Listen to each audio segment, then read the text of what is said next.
Tasnia ya habari nchini inaendelea kuomboleza kifo cha aliyekuwa msemaji mkuu wa serikali ya mapinduzi ya Zanzibar na mkurugenzi wa mawasiliano Ikulu Charles Hilary alifariki dunia usiku wa kuamkia jana Mei 11 jijini Dar es Salaam.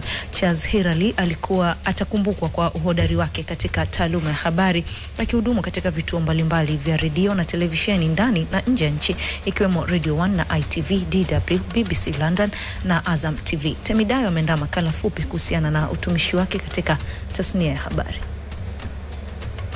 Piga chenga kwanza Johnson anakwenda na piga banana atari mjeko cheza mzuri kabisa hapa goalkeeper Simon Mignone. Charles Hilary, gwiji wa utangazaji aliyegusa maisha ya wengi kupitia vipindi na sauti yake ya kipekee kuanzia Tanzania mpaka barani Ulaya.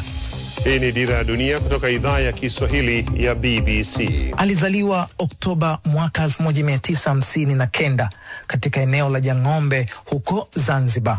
Mwaka 1968 akiwa kijana mdogo alihamia Dar es Salaam na kujiunga na shule ya msingi ya Ilala Mchikichini, ambako aliweka msingi wa safari yake ya kielimu na hatimaye kitaaluma. Safari yake ya utangazaji ilianza rasmi mwaka 1981 alipojiunga na Radio Tanzania, akiitumikia chombo hiko cha umma kwa miaka 13 hadi mwaka 1994 alipohamia katika kituo binafsi cha Radio 1 Stereo kinachomilikiwa na IPP Media. Akiwa hapo alitamba na kipindi cha Charanga Time kilichomjengea umaarufu mkubwa. Mwaka 2003 Charles aliondoka nchini na kuelekea Ujerumani, na sasa safari yake ya kimataifa ilianza rasmi alipojiunga na Radio Deutsche Welle DW, akihudumu kama mtangazaji na mhariri kwa takriban miaka 4 katika mji wa Bonn. Mwaka 2006 alijiunga na shirika la utangazaji la Uingereza BBC katika idhaa ya Kiswahili, ambako alitangaza hadi mwaka 2015. Aliamua kurejea nyumbani mwaka huo huo na kujiunga na Azam Media. Alieleza kuwa uamuzi wake wa kuondoka BBC ulitokana na kuvutiwa na dhamira ya wamiliki wazawa katika kuimarisha tasnia ya habari nchini. Akiwa Azam Media, aliwahi kuwa mtumishi mwandamizi hadi mwaka 2023. Aliondoka rasmi akiwa mkuu wa idara ya redio ya UFM na kisha kuteuliwa kuwa mkurugenzi wa idara ya mawasiliano Ikulu Zanzibar na msemaji mkuu wa serikali ya mapinduzi ya Zanzibar.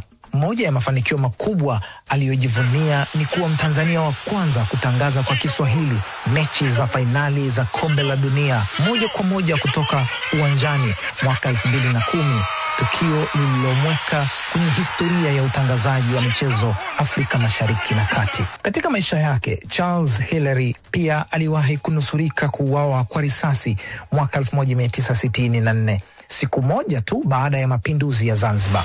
Tumekuja uwanja wa Aman, Zanzibar, nyakati hizi za usiku. Sauti ya Charles na picha yake vitaendelea kubaki kwenye mitandao mbalimbali, ila ucheshi wake, anko kumshika mikono na kumwona tena kwa macho yetu ya nyama, hatutoweza tena kumwona. Ataendelea kukumbukwa kwa sauti yake nzuri kwa vizazi na vizazi. Mzalendo aliitumikia nchi yake ndani na nje ya mipaka na mchapakazi wa mfano katika tasnia ya habari na mawasiliano. Bwana alitoa na Bwana ametoa, jina lake libarikiwe. Leo kwa huzuni, Temidayo, Kasri la Kikeke, Crown Media. Shukran sana Temidayo kwa taarifa hiyo, na hapa nazungumza na Salim Kikeke kwa kuhusiana na alivyomfahamu Charles. Salim, kwanza pole sana. Najua huu ni msiba mkubwa sana kwako. Sana, asante sana. Umefanya kazi kwa kipindi kirefu sana na Charles. Kwanza niambie ulimfahamu vipi? Charles nimekutana naye wakati mimi nafanya kazi Channel 10 na yeye akiwa ITV. Na nakumbuka tulikutana uwanja wa Sabasaba na akawa anatafuta mtangazaji sasa wa radio. Sasa mtu aliyeniunganisha naye alikuwa mama mmoja anaitwa Margaret Chambiri. Charles akaja akaniambia, sasa vipi, unataka natafuta mtu wa kuja kufanya kazi pale radio. Sasa mimi nilikuwa niko Channel 10 nimetulia kabisa nafanya vipindi vyangu vya TV. Nikamwambia Charles, kwa sasa hivi mimi sitaweza kuja kwa sababu mahali nilipo nadhani niko sawa, unaona. Lakini baada ya miezi kadhaa kile kibarua kikaota majani pale Channel 10. Kwa hiyo nikamfuata Charles, nikamwambia ile nafasi bado ipo. Charles akaniambia nafasi bado ipo, kitu ambacho natakiwa kufanya uniletee demo ili nimpelekee mkurugenzi Joyce Mhavile, alafu tuanze mchakato. Sasa mimi nikatafuta demo tape ya nani ya audio, sikuwa nayo kabisa. Nilikuwa nimefanya kazi Radio Tanzania na nilikuwa nimetangaza vipindi vingi. Sasa niliporudi Radio Tanzania kutafuta audio nikakosa kabisa. Kwa hiyo nikachukua video ya mimi nikitangaza habari pale Channel 10, nikampelekea Charles, nikamwambia bwana, nimekosa audio. Akaichukua. Sasa kumbe alipoingia ndani akasema, sasa huyu kikeke ananiletea mimi video ya nini? Mimi kazi yangu radio. Akaichukua akaipeleka chumba cha habari. Sasa akaenda akampa Betty Mkwasa, unaona. Betty akachukua ile, alivyoicheza akaniona, akasema huyu kijana mimi namjua, namuona akisoma habari na huwa napenda anavyosoma habari, mleteni. Ndio nikapigiwa simu, Charles akaniambia njoo, lakini huji radio, hakuja TV. Unaenda TV. Nikaenda TV, nikafanyiwa test, screen test. Na baada ya hapo nilifanya screen test siku ya kwanza, siku ya pili, siku ya tatu nikaambiwa nitaanza kusoma habari kwenye TV. Screen test yangu ya mwisho nimeifanya Ijumaa, nikaambiwa nilifanya Jumatano na Alhamis. Ijumaa nikasoma kuna kipindi kimoja kinaitwa Jiji Letu. Unaona? Umekiangalia sana kile. Nikasoma Jiji Letu Ijumaa, alafu Joyce akaniambia utaanza kusoma habari za saa 2 usiku siku ya Jumatatu. Unaona? Kwa hiyo Ijumaa, Jumamosi, Jumapili jioni natafutwa sasa. Simu zinatafutwa, Salimu natafutwa. Basi nilipopatikana nikaambia bwana, tumekosa msoma habari wa habari za Kiingereza sasa. Wa Jumapili hapatikani. Sasa kwa sababu mimi wakati natoka Channel 10 ulikuwa unajua nasoma Kiswahili na Kiingereza, kwa sababu itabidi uje kuokoa jahazi. Kwa hiyo Jumapili usiku nikaenda nikasoma habari za Kiingereza. Jumatatu ilipofika, Joyce akaniita ofisini, akaniambia bwana, sera ya ofisi yetu, ukiwa unasoma Kiingereza huwezi kusoma Kiswahili. Kwa hiyo hii taarifa ya habari ya Kiingereza sasa ni ya kwako. Kwa hiyo mimi sikuwahi kusoma habari za Kiswahili za saa 2 za ITV. Kwa hiyo ndio nilivyoingia ITV na Channel 10. Kwa hiyo tukawa tunakutana sana na Charles, wakati mwingine naenda kufanya vipindi vya hapa na pale vya radio. Unajua naye alikuwa mkurugenzi pale, kwa hiyo alikuwa ni kama bosi wangu. Lakini Charles unajua uzuri wake ni mtu wa utani mwingi, unataniana na nini. Sasa kitu kingine ambacho kilitokea mwaka 2003, na yeye akawa amepata kazi kwenda Ujerumani. Unaona, na mimi nikawa nimepata kazi kwenda Uingereza. Kwa hiyo tumepishana wiki moja tu. Yeye alitangulia, baada ya wiki moja na mimi nikaondoka. Kwa hiyo nikiwa Uingereza tulikuwa tunazungumza sana kwa simu. Unajua pale watu wa BBC na Deutsche Welle tunawasiliana sana, tukitaniana kwenye simu nini. Jinsi kwanza tulivyoondoka kwa kishindo Tanzania. Unajua mkagawana nchi. Kwa hiyo ikawaje tena mpaka mkakutana? Kwa hiyo mwaka 2006 kulikuwa na nafasi za kazi zimetangazwa BBC, wakati Tido bado ndio mkurugenzi. Charles akaomba, akapata. Kwanza alikuja Flora, kama unakumbuka Flora Nducha. Nducha ndio alitangulia kuja. Flora Nducha alikuja 2004 nadhani. Na alikuwa ametokea Ujerumani. Kutoka Radio 1, Deutsche Welle, akaja BBC. Kwa hiyo Charles akaja mwaka 2006. Sasa Charles anakuja Uingereza na mimi matangazo ya asubuhi yale ndio yanahamishwa kutoka Uingereza yanapelekwa Nairobi. Kwa hiyo mimi nikahama nayo yale. Nikawa nimekwenda Nairobi. Nikakaa Nairobi mwaka mzima. Kwa hiyo Charles wakati anakuja Uingereza tulipishana, hata hatukuonana. Kwa 2006 yote nilikuwa Nairobi. 2007 niliingia mtaani, nilichukua mwaka mmoja off kwenda kufanya mambo yangu mengine. 2008 niliporejea sasa, na hapo Tido alikuwa ameshaondoka, mkuu wa idhaa alikuwa ni Solomon Mugera. Kwa niliporudi BBC Solo akawa anataka kuleta mabadiliko sasa kwenye jinsi ya utangazaji unapofanywa, na ndio zikatengenezwa team sasa. Maana kwa kipindi chote hiyo ni Charles tu ndio alikuwa akitangaza mpira ligi ya England, na sisi sasa ndio tukaingia kuweza kutangaza, mimi na Hassan Mhelela na watu wengine. Kwa hiyo mimi sasa nilikuwa nikifanya kazi na Charles ndio inakuwa inanoga zaidi mpaka ikaishia kwamba kwenye ratiba itakuwa nafanya mimi tu na Charles. Utamkumbuka zaidi Charles kwa yapi? Najua yapo mengi sana. Charles mtu wa mzaha sana, Charles mpenda familia sana, Charles ana nidhamu ya muda, Charles anapenda kazi yake ifanyike kwa ufasaha,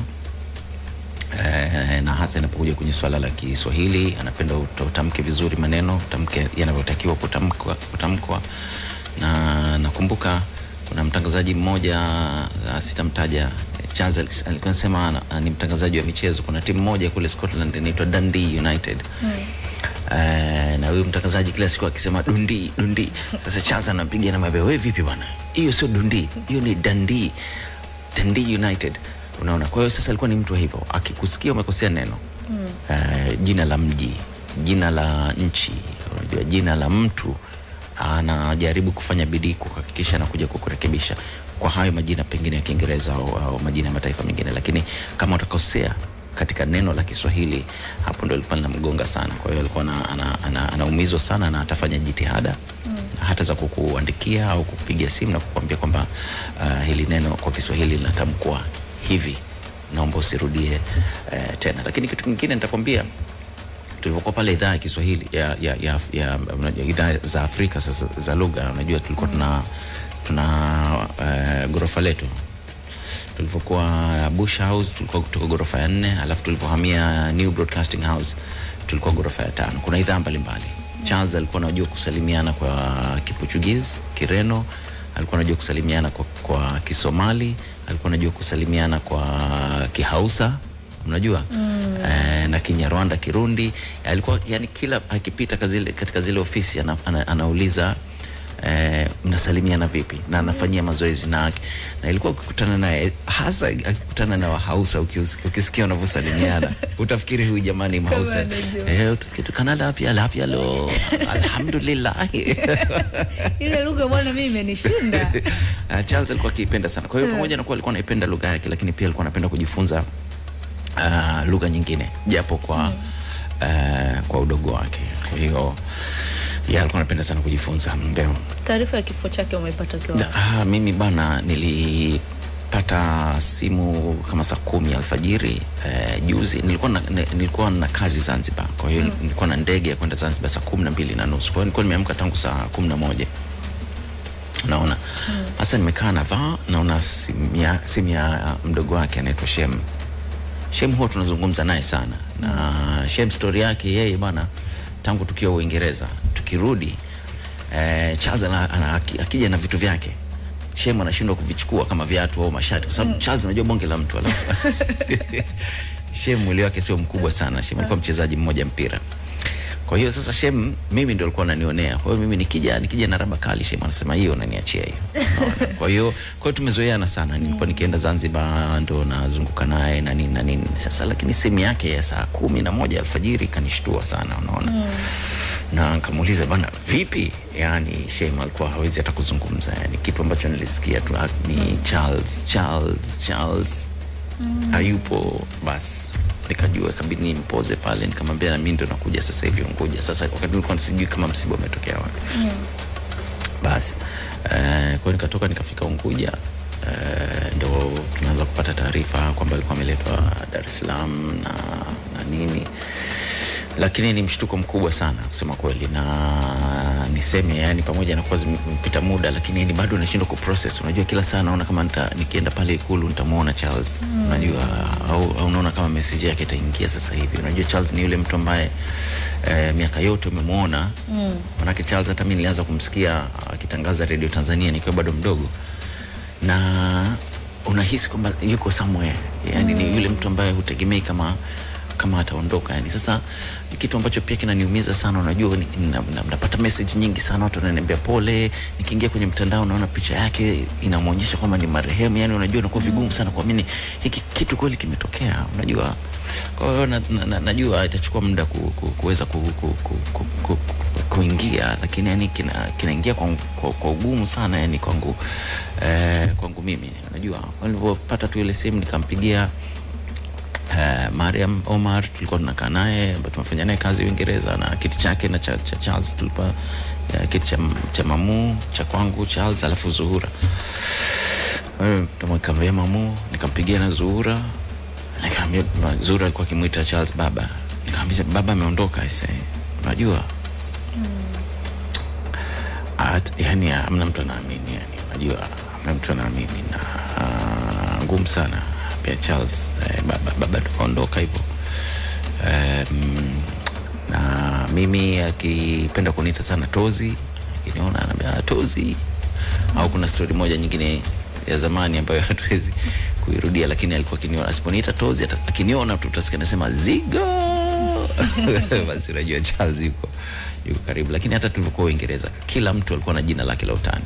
Yani kila mtu anayemuona ana jina lake la utani, na watu wanamjua Charles kwa jina tofauti tu la utani. Salim, pole sana. Na kumbuka mimi ni moja ya watu ambao hata tulikuandikia message. Mimi baada ya kuona zile taarifa, baada ya kuprocess, nikasema sasa hapa mwekezaji wangu hali itakuwaje? Kwa hiyo pole sana. Labda swali langu la mwisho, muda umetutupa mkono. Tasnia itamkumbuka zaidi Charles kwa lipi? Najua amefanya mambo mengi sana kwenye tasnia ya habari na mawasiliano. Unajua juzi hata kwenye Kalamu Awards nilifikiria atatajwa. Kabisa, hata tulinong'ona sana pale. Charles hayupo. Nikasema Charles hayupo, unajua. Najua kuna wakongwe kina Tido alitajwa, lakini nitegemea angalau hata Charles na yeye. Unajua kuna si lazima pewe tuzo, lakini hata wanasema ku acknowledge, kumtaja na kusema najua hatumpi tuzo, lakini kuna jabali kama hili ambalo limeleta mabadiliko makubwa sana katika tasnia ya utangazaji. Kwa hiyo nilitarajia hiyo, na niseme tu kwamba Charles kuna vitu vingi sana vya kujifunza kutoka kwake, kama nilivyosema, ufasaha wa lugha ya Kiswahili au ya Kiingereza, jinsi ya kutamka, discipline. Najua hapa tunazungumza tukiambia watangazaji mje studio dakika 5 kabla ya matangazo, hamna mtu anajali, watu wanakuja sekunde kadhaa kuingia. Charles, mkiwa mnakwenda studio, kipindi kinaanza saa fulani, atakifika dakika 5 au dakika 10 kabla ya kipindi, atapitia script yake neno kwa neno kuhakikisha kwamba anaielewa, na kama kuna maneno magumu atajaribu kuyatafutia suluhu. Kama pale alipokuwa ghorofa 4, kama kuna neno la Kifaransa, atakwenda idhaa ya Kifaransa na kusema hili neno wa Faransa mnalitamka vipi, na atalifanyia mazoezi, na atakuja ili wakati anasoma ile habari aweze kuipatia na lile neno atakapolisoma ajue. Tukimfanya naye mechi nyingi sana, kama ulivyosikia kwenye taarifa ya Temidayo, Charles na mimi ndio watangazaji wa kwanza wa lugha ya Kiswahili katika kombe la dunia. Kwa hiyo tulifanya naye kombe la dunia, tulifanya naye michuano ya kombe la mataifa ya Afrika, tulifanya naye Angola, tulifanya naye Equatorial Guinea, tumefanya naye mechi nyingi sana. Na hata kwenye hiyo clip unayoiona hapo iliyoanza ni mechi ilichezwa kwenye Stadium of Light. Sunderland walikuwa wanacheza na Manchester City, na Manchester City walikuwa wateja sana wa Sunderland, na siku hiyo ikawa kama inaonekana labda City unapata sare, lakini dakika ya 90 lile goli lilifungwa, na unaona jinsi watu wote mpaka tulisimama pale, uwanja mzima wa Stadium of Light ulisimama kishangilia ile goli. Kwa hiyo nadhani vijana wana mengi sana kujifunza inapokuja kwenye utangazaji wa mpira, utangazaji wa kawaida, matamshi, na pia kufahamu dunia sio kila kitu kiko serious. Unatakiwa kuwa na sehemu fulani ambayo unafanya mzaha, unajua. Kwa hiyo tumkumbuka kwa mambo mengi sana, na nadhani jinsi siku zinapokwenda na tutazidi kukumbuka story zake. Kila mtu unayekutana naye ana story ya kuchekesha kuhusu Charles. Kabisa. Kila mtu. Salim, asante sana na pole sana. Mungu akutie nguvu katika kipindi hiki na awatie nguvu wafiwa wote. Lakini pia tumezungumza na Ivona Kamuntu ambaye ni mtangazaji kutoka Azam Media. Yeye alifanya kazi kwa ukaribu na marehemu Charles Hilary baada ya kurejea nchini hapa, na anatueleza jinsi alivyomfahamu na kushirikiana naye gwiji huyu wa utangazaji. Kwanza nitoe pole kwa tasnia nzima na Watanzania wote kwa ujumla wake. Kwa kweli Charles ni wa kwetu sote, na kwa namna ambavyo nimefanya naye kazi, Charles kwangu ni mentor, kaka, baba, babu, na sisi vijana nitumie mshikaji wangu, kwa sababu tulikuwa ni zaidi ya wafanyakazi. Tulikuwa tuna maisha nje ya ofisi yetu ya hapa Azam. Pamoja na kwamba Charles alikuwa ni mtu ambaye ana familia yake na kazi ilikuwa ikimchukulia karibu siku nzima, lakini bado pamoja na familia yake nilikuwa sehemu ya familia yake pia. Kwa hiyo kwangu mimi amenifunza mambo mengi sana ambayo nilikuwa siyajui, hasa kwa kunipa uzoefu aliopata akiwa nje ya Tanzania, namna ambavyo wenzetu wanafanya kazi, lakini na mimi nikawa napenda kufanya naye kazi kwa namna ambavyo atakufundisha na kukuelekeza Kiswahili kilicho sahihi.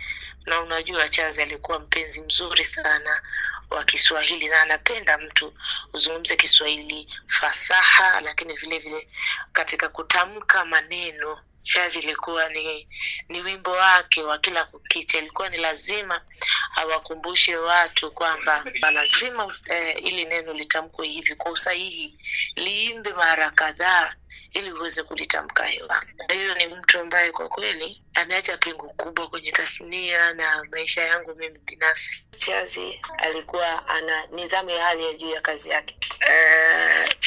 Alikuwa anazingatia muda. Ukimwambia saa 2 Charles yuko hapo saa 2 kasoro. Ukimwambia unatakiwa studio nusu saa kabla ya habari, Charles yuko nusu saa kabla ya habari. Ukimwambia kuna kitu tunatakiwa kuanza saa kadha, yani Charles alikuwa nidhamu na kazi yake. Ili Charles alikuwa na passion sana na kazi yake. Alikuwa anaipenda kuliko kitu chochote.